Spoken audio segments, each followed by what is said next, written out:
So you do know that basically now everything that is academic in the Arab world is academic. It's away from a broader public.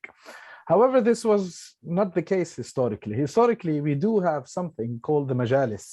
So let's go back to the etymology, especially for the non-Arab speakers. The term mujalasa or majlis comes from an Arabic verb, from the root jalasa, to sit. It reflects the idea not only of sitting together, but it also refers to the assembly and to the physical space where the assembly is held. So a majlis is the assembly of people and the place where the assembly is held at the same time. A little bit like the French concept of a literary saloon. So this is the meaning, the original meaning is a sitting, a session, a symposium. And this is these are the notes I was putting down on paper. I'm a historian, so I like everything that is vintage and old. Yeah. And I was sharing that with you just to keep an eye. So why did we choose this name? Why Mujalasa? So now we have a clear idea about the root, now the why. So a Mujalasa or a majlis is a social gathering. It's historically, the majalis were venues where scholars used to meet and debate either ideas or new discoveries or religion or philosophy or even music, even etiquette.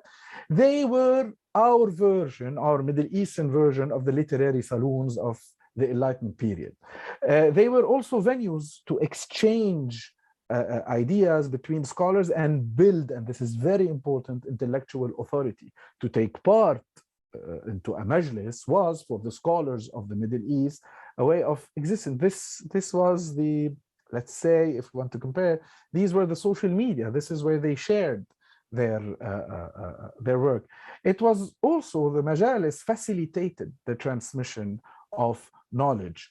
They were also hubs of patronage, because scholars, like in any historical period, depend on sometimes on philanthropy, on patronage, and they kind of, to put it in a very simple way, they were the social side of scholarship. This is how scholarship was disseminated.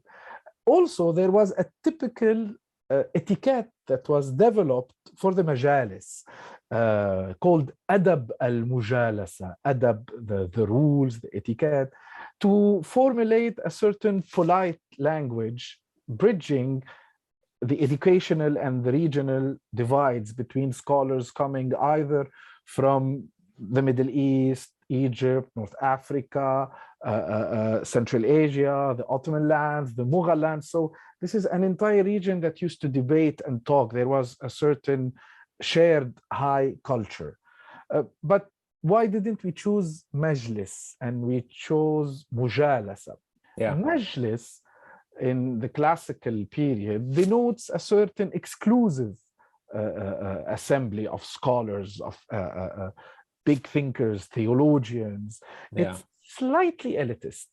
However, a mujalasa, it's also a majlis, it's also a symposium, it's also a gathering with intellectuals, with scholars, has a more egalitarian interaction to it. So this is why our goal is to bring these big scholars that worked on the Middle East and host them in a majlis, in a mujalasa, to give the broader public a chance to get to know their work and build their curiosity on discovering more on their work. Yeah.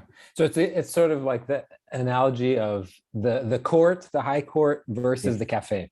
Exactly. It's a very good analogy between the majlis would be the high court, the courtly literature, the courtly debates, and the mujalasa would be the cafes. And you do know that in the Middle East, the cafes played a key cultural role. Let's think of Beirut in the 19th century or Cairo in the 19th century, and the roles of the qahawi, of the maqha, the coffee shops, the coffee places in the cultural life of the Arabic Nahda.